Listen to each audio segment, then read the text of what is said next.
நோக்கம் என்று எடுத்துக்கொண்டால், அப்போ முஸ்லீம்களை பற்றி எப்படின்னா இந்த 786 இதை என்ன செய்வாங்க, ரஜினியாக இருந்தாலும் சரி, ஏனைய நடிகர்களாக இருந்தாலும் சரி, அவர் வேலை பார்த்தாருன்னா கையில் காப்பு கட்டியிருப்பார், 786ன்னு காப்பு கட்டியிருப்பார்.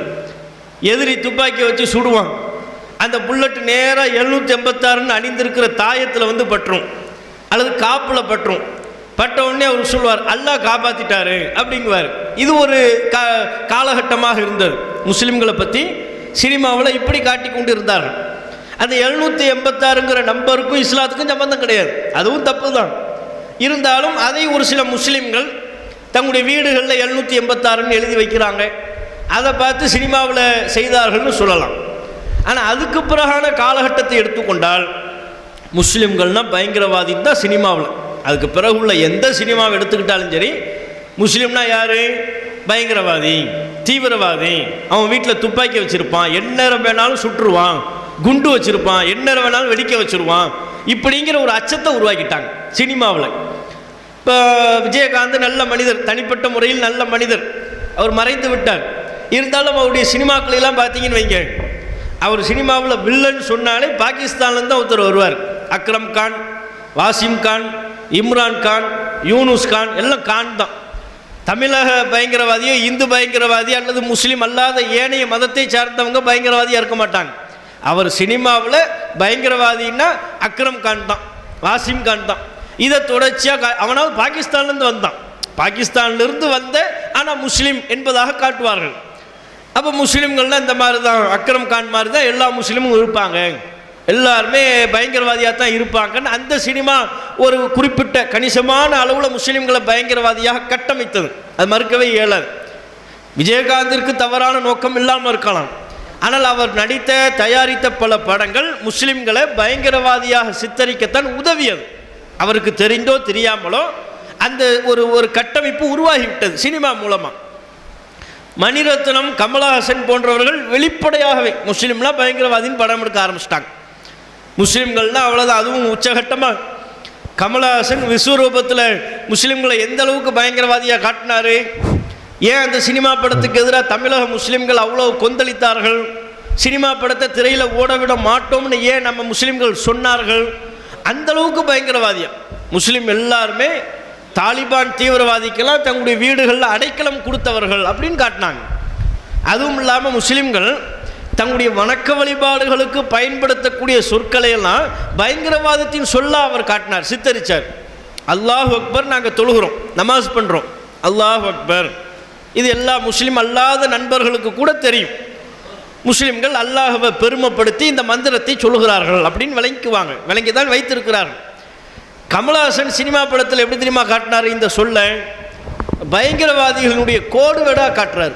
இன்னொரு பயங்கரவாதிக்கு ஃபோன் பண்ணுவார், ஃபோன் பண்ணி அல்லாஹ் அக்பர் குண்டு வச்சிட்டிங்களா, அவர் அல்லாஹ் அக்பர் வச்சாச்சு, அல்லாஹ் அக்பர் வெடிச்சிருச்சா. எப்படி அல்லாஹ் அக்பருங்கிறது இந்த குண்டு வைப்பிற்குரிய ஒரு கோடு வேடாக சினிமாவில் காட்டினார், கமலஹாசன் காட்டினார். இப்போ இந்த சினிமா படத்தை பார்த்துட்டு வர்றார் ஒரு முஸ்லீம் அல்லாத நண்பர், விஸ்வரூபம் சினிமா படத்தை பார்த்துட்டு வெளியே வர்றார். இந்த அல்லாஹ் அக்பர் பயங்கரவாதத்துக்குரிய குறியீடு அவங்க காட்டுறாங்கல்ல, இதை பார்த்துட்டு வந்தாருன்னா முஸ்லீம்களை பற்றி அவங்க என்ன நினைப்பாங்க.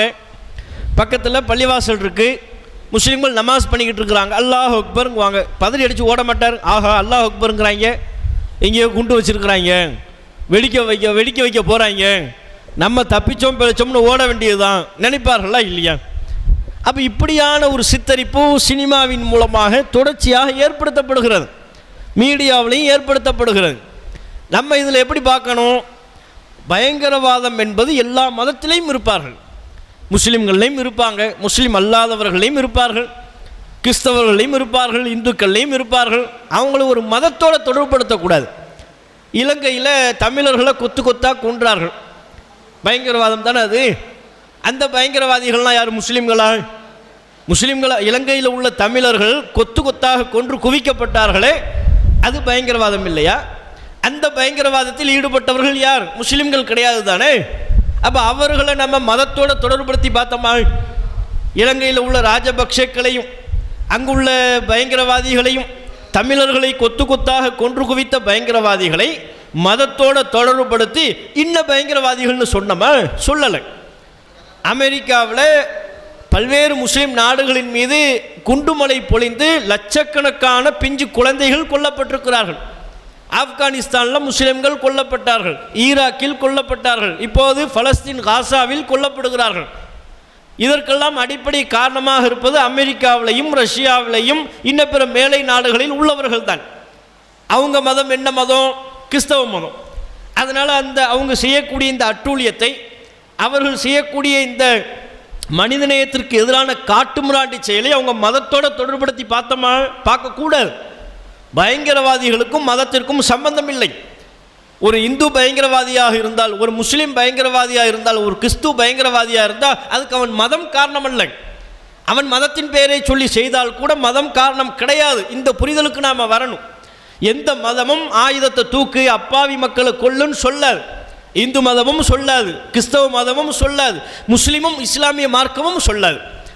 அப்போ பயங்கரவாதிகளை மதத்திற்கு அப்பாற்பட்டு பார்க்க வேண்டியதை விட்டுவிட்டு பயங்கரவாதினாலே முஸ்லீம்கள் தான் சொல்லி ஆக்கிட்டாங்க. இஸ்லாம்னாலே பயங்கரவாத மார்க்கம் என்ற ஒரு தவறான புரிதலை உண்டாக்கிய காரணத்தினால தான் கதையை களையக்கூடிய விதமாக இஸ்லாம் அப்படிப்பட்ட ஒரு மார்க்கம் அல்ல, இது ஒரு இனிமையான மார்க்கம், இது அமைதியை சொல்கிறது, எல்லோருக்கும் சுதந்திரத்தை வழங்குகிறது, சமாதானத்தை பரப்பும்படி சொல்கிறது, பெண்களுக்கு ஏராளமான உரிமைகளை வழங்கியிருக்கிறது என்று ஒரு சரியான புரிதலை உண்டாக்குவதற்குத்தான் இந்த நிகழ்ச்சியை நாம் ஏற்பாடு செய்திருக்கிறோம். இதை புரிந்து கொண்டு முஸ்லீம் அல்லாத நண்பர்கள் அல்லது முஸ்லீம்களில் உங்களுக்கு முஸ்லீம் அல்லாத நண்பர்கள் இருந்திருப்பாங்க.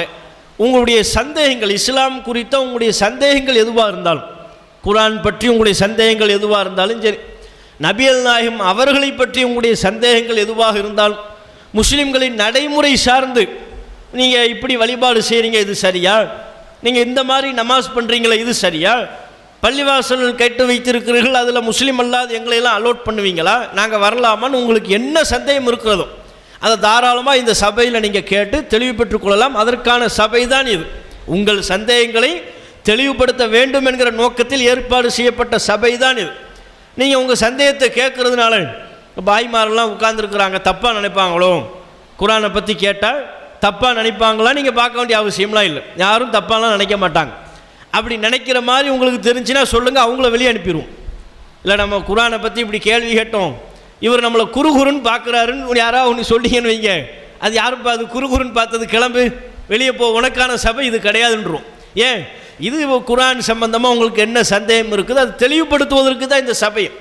இப்படிப்பட்ட சபைகள் அனைவரும் ஏற்படுத்த வேண்டும் நம்ம விரும்புகிறோம். நாங்கள் ஏற்படுத்துவதைப் போலவே இந்து மக்கள் அவங்க ஒரு சபையை ஏற்படுத்தி அவங்க மார்க்கத்தை குறித்த ஒரு புரிதலை உண்டாக்குனா நாங்கள் வருவோம். உங்கள் மார்க்கத்தை பற்றிய உங்களுடைய நம்பிக்கையை பற்றிய ஒரு புரிதலை உண்டாக்குங்க. கிறிஸ்தவ மக்களும் இது போன்ற ஒரு சபையை ஏற்படுத்தி அதில் கிறிஸ்தவம் தொடர்பாக முஸ்லீம்களுக்கும் இந்துக்களுக்கும் என்ன சந்தேகம் இருக்குங்கிறத தெளிவுபடுத்தினா ஒரு புரிதல் உண்டாகும். நம்ம எல்லாம் அக்கம் பக்கமாக வசிச்சுக்கிட்டு இருக்கிறோம், அண்ணன் தம்பிகளாக பழகிட்டு இருக்கிறோம். எங்கள் நம்பிக்கை என்னங்கிறது உங்களுக்கு தெரியணும், எங்கள் கலாச்சாரம் என்ன, எங்கள் நம்பிக்கை என்ன, எங்கள் வழிபாடு என்னங்கிறத உங்களுக்கு தெரியும் பொழுது உங்கள் நம்பிக்கையையும் உங்களுடைய மதம் சார்ந்த சடங்கு சம்பிரதாயங்களை நாங்கள் தெரிந்து கொள்ளும் பொழுது பரஸ்பர ஒரு புரிதல் உண்டாகும். அந்த புரிதல் நம்முடைய நட்புறவை மேலும் வலுப்படுத்தும். அந்த நோக்கத்தில் இந்த நிகழ்ச்சி நடத்தப்படுகிறது. ஆகவே முஸ்லீம் அல்லாத நண்பர்கள் ஒரு கேள்வி எழுதி கொடுத்துருக்காங்க. முஸ்லீம்கள் ரத்தம் சாப்பிடக்கூடாது, ஆனால் மற்றவர்களுக்கு இரத்தத்தை விற்கலாமா? முஸ்லீம்களின் கறிக்கடைகளில் ரத்தம் விற்கிறார்களே, அது தவறில்லையா? சகோதரர் அவங்க என்ன கேட்குறாங்கன்னா, முஸ்லீம்கள் ரத்தம் சாப்பிடக்கூடாது அப்படின்னு இருக்க, அப்போ ரத்தத்தை விற்பனை செய்யலாமா? முஸ்லீம்களில் உள்ளவர்களே ரத்தத்தை விற்பனை செய்யக்கூடிய கடைகள் நடத்துகிறாங்க, அது சரியா அப்படின்னு கேட்குறாங்க. அது விற்பனை செய்யவும் கூடாது. இஸ்லாமிய மார்க்கத்தில் உள்ள எங்கள் நம்பிக்கையை நாங்கள் சொல்கிறோம். இஸ்லாத்தில் எங்களுக்கு என்ன சொல்லப்பட்டிருக்கு? உண்பதற்கு தடை செய்யப்பட்ட உணவுகளை பற்றி குர்ஆன் எங்களுக்கு பட்டியலிடுகிறது. இதையெல்லாம் சாப்பிடக்கூடாது அப்படின்னு பட்டியலிடுகிறது. அதில் பிரதானமாக இஸ்லாம் சொல்வது பன்றி இறைச்சி, அதை உண்ணக்கூடாது. குர்ஆனே எங்களுக்கு சொல்லுது, குர்ஆன்லேயே நீங்கள் பன்றி இறைச்சியை சாப்பிடக்கூடாது என்று குர்ஆன் சொல்லுது. தாமாக செத்தது ஒரு பிராணி தாமாக செத்து விட்டது என்றால் அதை சாப்பிடக்கூடாது. வீட்டில் ஒரு கோழி வளர்க்குறோம், கோழி நோய் பிடித்து அதுவே செத்து விட்டது, இறந்து விட்டது, நோயினால் இறந்துருச்சு. இறந்ததை நாங்கள் சாப்பிடக்கூடாது. உசுரோடு இருக்கும்போது அதை அறுத்து தான் நாங்கள் சாப்பிடணுமே ஒழிய, அது தாமாக செத்து விட்டால், கோழியாக இருந்தாலும் ஆடு மாடாக இருந்தாலும் ஒட்டகமாக இருந்தாலும், அது இறந்து விட்டது என்றால் செத்ததுக்கப்புறம் நாங்கள் சாப்பிடக்கூடாது. தாமாக செத்துருச்சு, நோய் வந்து இறந்து விட்டது, அல்லது ஒரு விபத்தில் அடிபட்டு இறந்து விட்டது, மேல் பகுதியிலிருந்து பாறையிலிருந்து உருண்டு கீழே விழுந்து செத்து போயிடுச்சு, அதை நாங்கள் சாப்பிடக்கூடாது. அது மாதிரி இரத்தத்தையும் நாங்கள் சாப்பிடக்கூடாது. இந்த சாப்பிடக்கூடாதுன்னு உள்ளதைத்தான் இஸ்லாத்தில் ஹராம் என்று சொல்வார்கள். ஹராம், ஹராம்னா சாப்பிடக்கூடாது, ஹலால்னா சாப்பிடலாம். ஹலால் என்று ஒரு வார்த்தையை சொல்வார்கள், ஹராம் என்று ஒரு வார்த்தையை சொல்வார்கள். ஹலால் என்றால் சாப்பிடலாம்னு அர்த்தம். நீங்கள் கூட கேள்விப்பட்டிருப்பீங்க, ஊப்பியில் ஹலால் செய்யப்பட்டவைகளெல்லாம் விற்கக்கூடாதுன்னு தடுத்தாங்க. ஹலால்னா அப்படி ஒன்றுமே கிடையாது, நாங்கள் மந்திரம் ஓதுறதுலாம் இல்லை. ஹலால்னு சர்டிஃபிகேட் போட்டாங்கன்னா என்ன அர்த்தம்னா, இது தாமாக இறக்கவில்லை, தாமாக செத்து போயிடலை, நாங்கள் தான் அறுத்தோம், அல்லாஹ்வுடைய பேரை சொல்லி அறுக்கப்பட்டது என்பதற்குரிய ஒரு சான்றிதழ். அப்போ ஹலால் என்றால் உண்ணலாம் என்று பொருள், ஹராம் என்றால் உண்ணக்கூடாது. அப்போ ரத்தம் எங்களுக்கு உண்ணக்கூடாது, ஹராம், நாங்கள் சாப்பிடக்கூடாது, எங்களுக்கு தடுக்கப்பட்டு குர்ஆன் தடுத்திருக்கு. குர்ஆன் தடுத்ததற்கு ஒரு காரணம் இருக்கிறது, அதையும் நீங்கள் புரிந்து கொள்ளணும். ரத்தத்தை ஏன் சாப்பிடக்கூடாதுன்னு குர்ஆன் சொல்லுது, இஸ்லாமியே அப்படி சொல்லுது அப்படின்னா, ரத்தம் இருக்கிறது அல்லவா, அது கிருமிகளினுடைய தொகுப்பு. ரத்தத்தில் தான் கிருமிகள் அதிகமாக இருக்கும். ஓடக்கூடிய ரத்தம் இருக்கிறது அல்லவா, இப்போ மாமிசத்தின் ஓரத்தில் ரத்தங்கள் இருக்கும், அது பிரச்சனை இல்லை. ஓரத்தில் ரத்த துளிகள் இருக்கும், கசிவுகள் இருக்கும், அது பிரச்சனை இல்லை. ஓடக்கூடிய ரத்தம், ஒரு பிராணியை அறுக்கும் பொழுது அதன் கழுத்திலிருந்து ரத்தம் தெரிக்கிறது, ஓடுகிறது என்றால் அந்த ஓடக்கூடிய ரத்தத்தில் அநேக கிருமிகள் இருக்கும். பொதுவாக ரத்தம் என்பது எந்த பிராணி எடுத்துக்கொண்டாலும் அதனுடைய கிருமிகள் எல்லாமே ரத்தத்தில் தான் இருக்கும். மனுஷனாகிய நமக்கும் அப்படித்தான். இப்போ உடம்பு முடியல, நமக்கு 4 நாளாக 5 நாளாக காய்ச்சல், மருத்துவரை போய் சந்திக்கிறோம். மருத்துவர் என்ன டெஸ்ட் எடுக்க சொல்வார், நம்ம உடம்பில் என்ன கிருமி இருக்கிறது என்பதை கண்டறிவதற்கு, நமக்கு என்ன நோய் தாக்கியிருக்கிறது என்பதை அறிந்து கொள்வதற்கு டெஸ்ட் எடுக்க சொல்வார். முன்னால் உள்ள மருத்துவர்கள்லாம் நம்மளை பார்த்தே சொல்லிடுவாங்க, நம்ம கண்ணை பார்ப்பாங்க, நாக்கை பார்ப்பாங்க, சொல்லிடுவாங்க. அப்படி மருத்துவம் இருந்தது முன்னால், நம்ம முன்னோர்கள் காலத்தில். இப்போ நம்ம கண்ணை பார்த்தெல்லாம் சொல்ல மாட்டாங்க, நம்மக்கிட்ட தான் எல்லாத்தையுமே கேட்பாங்க. எதுக்கு வந்திருக்கிறீங்க, ஏன் வந்திருக்கிறீங்க, உங்களுக்கு என்ன செய்யுது, எல்லாத்தையும் சொல்லுங்கன்னு கேட்பாங்க. சொன்னது பத்தாதுன்னு டெஸ்ட் வேறு எடுப்பார். என்ன டெஸ்ட் எடுப்பாங்க, ஃபஸ்ட்டு பார்த்தா யூரின் டெஸ்ட், சிறுநீர். நம்ம சிறுநீரை டெஸ்ட் எடுத்து அதில் என்ன கிருமிகள் இருக்கிறது என்பதை பார்த்து என்ன நோயின்னு சொல்லுவாங்க. அடுத்து மோஷன் டெஸ்ட், நம்ம கழிவு, அந்த கழிவை பரிசோதனைக்கு உட்படுத்தி அதில் என்ன கிருமிகள் இருக்கிறது என்பதை பார்த்து என்ன நோயின்னு சொல்லுவாங்க.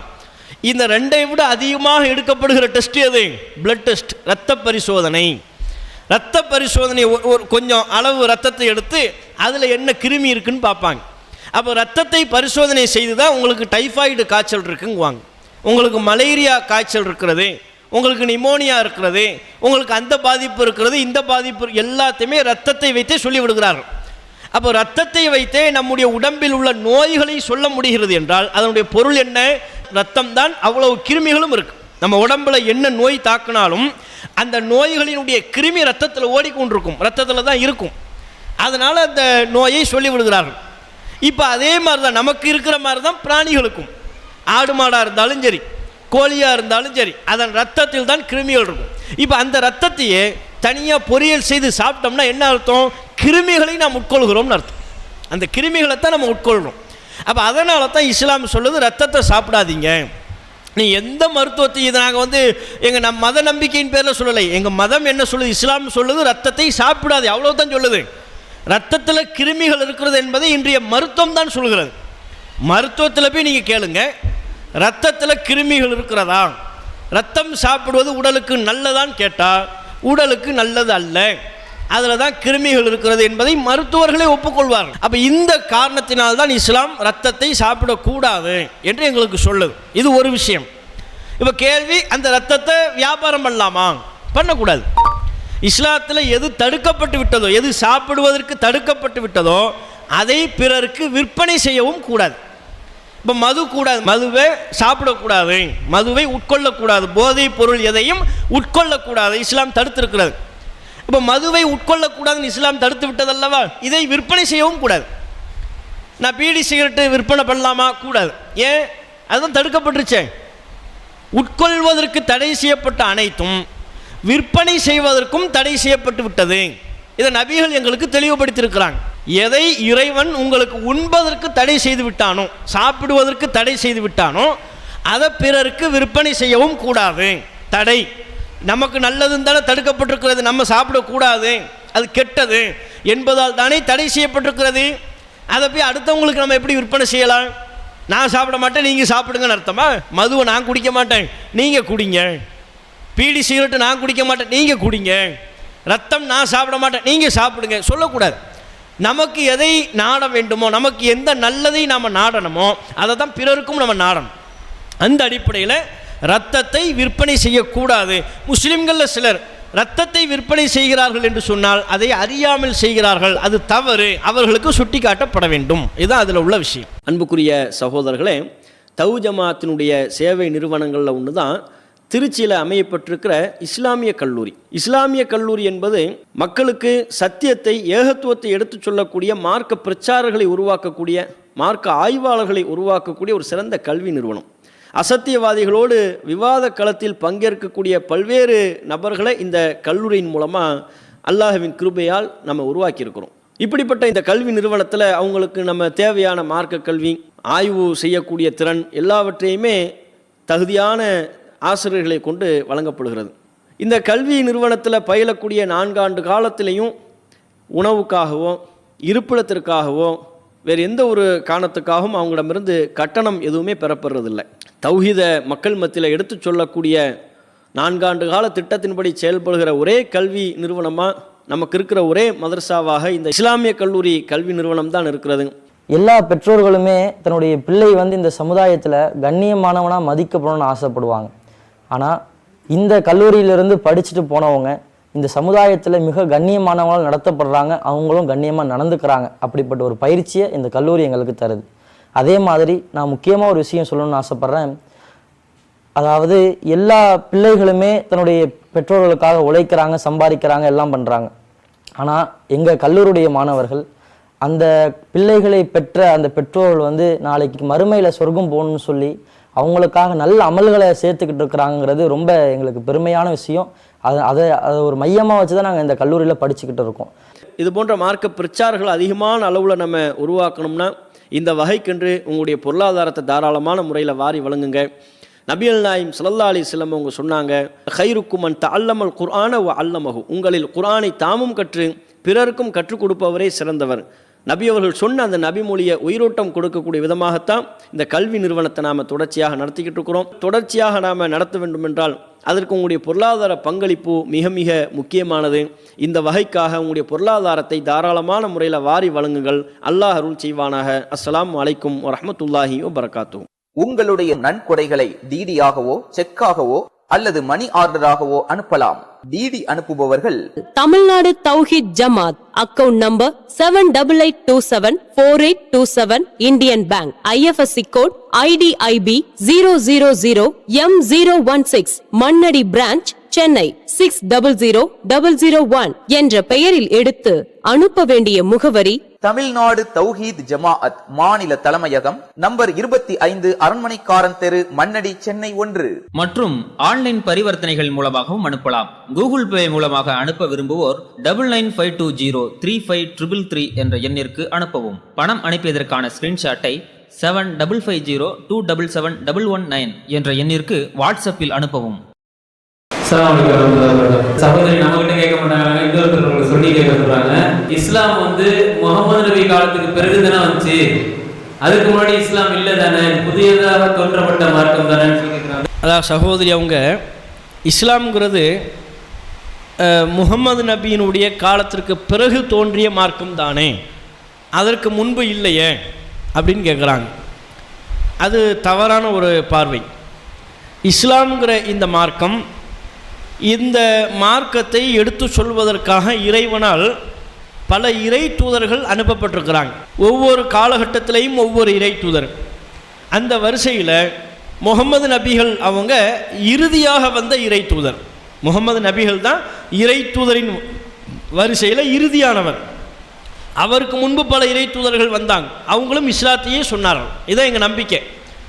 இப்போ முகமது நபிகளுக்கு முன்பு வந்த இறை தூதர் யார்? உதாரணமாக இயேசு. கிறிஸ்தவர்கள் இயேசுங்கிறாங்க, நாங்கள் ஈசா என்று சொல்வோம். ஈசா அலைஹிஸ்ஸலாம் அவர்களும் ஒரு இறை தூதர், இது எங்கள் நம்பிக்கை. குரான்லேயே ஈசா அலைஹிஸ்ஸலாம் அவர்களை பற்றி குரானில் இருக்கு. அவங்க ஒரு தாயின் கருவறையிலிருந்து வந்தாங்க, தந்தையின் துணையின்றி பிறந்தவர்கள், அவங்க தாய் மரியம் மேரி அவங்க ஒழுக்கமானவர்கள் என்று குரானில் நிறைய இருக்கு. இதை நாங்கள் நம்புகிறோம். குரானில் என்ன எங்களுக்கு சொல்லப்பட்டிருக்கோ அதை நாங்கள் நம்புகிறோம். அதன் அடிப்படையில் முகமது நபிகளுக்கு முந்தி ஈசா அலைஹிஸ்ஸலாம் அவர்கள் அவங்களும் ஒரு இறை தூதர் நபிகளை போலவே. ஈசா அலைஹிஸ்ஸலாம் அவங்களும் மக்களுக்கு எதை சொன்னார்கள்? இஸ்லாத்தையே சொன்னார்கள். இன்னைக்கு இஸ்லாம்ங்கிறது என்னவோ, இஸ்லாத்தில் என்ன கான்செப்ட் கோட்பாடு சொல்லப்படுகிறதோ இதே கோட்பாட்டை தான் ஈசா அலைஹிஸ்ஸலாம் அவர்களும் போதித்தார்கள். அவர்களுக்கு முந்தி இறை தூதர் இருந்தாங்க, மூசா, மோசே என்று கிறிஸ்தவர்கள் சொல்வார்கள். மூசாவை பற்றியும் குரானில் இருக்கிறது. அவர்களும் இந்த இஸ்லாத்தை தான் சொன்னார்கள். இப்படி நபிகளுக்கு முன்பு நூற்றுக்கணக்கான இறை தூதர்கள் அனுப்பப்பட்டிருக்கிறார்கள்.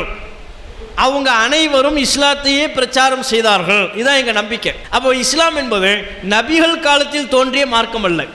முதல் மனிதர் தோன்றிய காலத்திலேயே இஸ்லாம் தோன்றிவிட்டது. முதல் மனிதர் யாரு? ஆதம். ஆதாம் ஏவாள்ங்கிறாம்ல, ஆதம் அவதான் அவருடைய பேர்னு குரான் சொல்லுது. அப்போ முதல் மனிதர் ஆதம் வருகின்ற பொழுது அவருக்கு இஸ்லாம் என்கிற இந்த மார்க்கம் வழங்கப்பட துவங்கிவிட்டது. ஆதமின் மூலமாக மனித சமூகம் பல்கி பெருகிறது. அந்த மனித சமூகத்திற்கு ஆதம் அவர்கள் இறைவனின் புறத்திலிருந்து சொல்லப்பட்ட இஸ்லாத்தின் கருத்துக்களை பிரச்சாரம் செய்ய ஆரம்பித்தார். இதுதான் எங்கள் நம்பிக்கை. அப்போ முதல் மனிதர் வந்த பொழுதே இஸ்லாம் வந்து விட்டது. இஸ்லாத்தினுடைய பிரதானமான கொள்கை என்ன, கோட்பாடு என்ன? இறைவன் ஒருவன் தான், அந்த ஒரு இறைவனையே வணங்கி வழிபட வேண்டும். இறைவனுக்கு மனைவி இல்லை, இறைவனுக்கு துணை இல்லை, இறைவனுக்கு தூக்கம் இல்லை, இறைவனுக்கு பசி இல்லை, இறைவனுக்கு குடும்பம் இல்லை. இதான் எங்கள் நம்பிக்கை. இஸ்லாத்தில் நாங்கள் எப்படி நம்புகிறோம்னா, இஸ்லாம்ங்கிறது இறை கோட்பாட்டில் தான் தனித்துவமாக இருக்கக்கூடிய ஒரு மார்க்கம். இந்த மார்க்கத்தில் இறைவன் ஒருவனே, அந்த இறைவனுக்கு தூக்கமோ பசியோ மறதியோ ஏனைய பலவீனமோ எதுவும் இல்லை. இறைவனுக்கு மனைவி, மக்கள், தாய், தந்தை, பெற்றோர், குடும்பம் கிடையாது. ஏன்? இறைவனுக்கு குடும்பம் இருக்குன்னா அவங்களும் இறை அதிகாரத்தில் பங்கு போட ஆரம்பிச்சிருவாங்க. இறைவனின் பிள்ளையும் கடவுளின் பிள்ளையும் கடவுளாகவே இருப்பார். அப்போ ரெண்டு கடவுள்னு ஆகிடும். கடவுளின் பேரர்களும் கடவுளாகவே இருப்பார்கள். அப்போ 4-5 கடவுள் என்று ஆகிவிடும். இஸ்லாத்தின் கான்செப்ட் கடவுள் ஒருத்தர் தான். அவருக்கு ஆதியும் இல்லை அந்தமும் இல்லை. அவன் துவக்கமும் இல்லை முடிவும் இல்லை. அப்படிப்பட்ட ஒரு கடவுள், ஒரு பெரிய சர்வ சக்தி பொருந்தியவர். இப்படி நாங்கள் நம்புகிறோம். இந்த கொள்கை கோட்பாடு தான் ஆதமும் பிரச்சாரம் செய்தார். இந்த இஸ்லாத்தையே ஆதாமிற்கு பிறகு வந்த அத்தனை இறை தூதர்களும் சொன்னார்கள். அந்த வரிசையில் வந்த இறுதி இறை தூதர் தான் நபிகள் நாயகம். அப்போ நபிகள் நாயகம் தான் இஸ்லாத்தையே முதலாவதாக சொன்னாங்கன்னு அர்த்தம் கிடையாது. நபிகள் நாயகம் இஸ்லாத்தை சொன்ன இறுதி இறை தூதர். நபிகள் நாயகத்துக்கு முன்னால் பல இறை தூதர்கள் இஸ்லாத்தை சொல்லியிருக்கிறார்கள். அந்த வகையில் இஸ்லாம் என்பது பழமையான ஒரு மார்க்கம், மிக மிக முன்னோடியான ஒரு மார்க்கம் என்பதுதான் எங்கள் நம்பிக்கை. இஸ்லாத்தில் எங்களுக்கு அப்படித்தான் சொல்லப்படுகிறது. அல்லாஹு அக்பர், அல்லாஹு அக்பர்.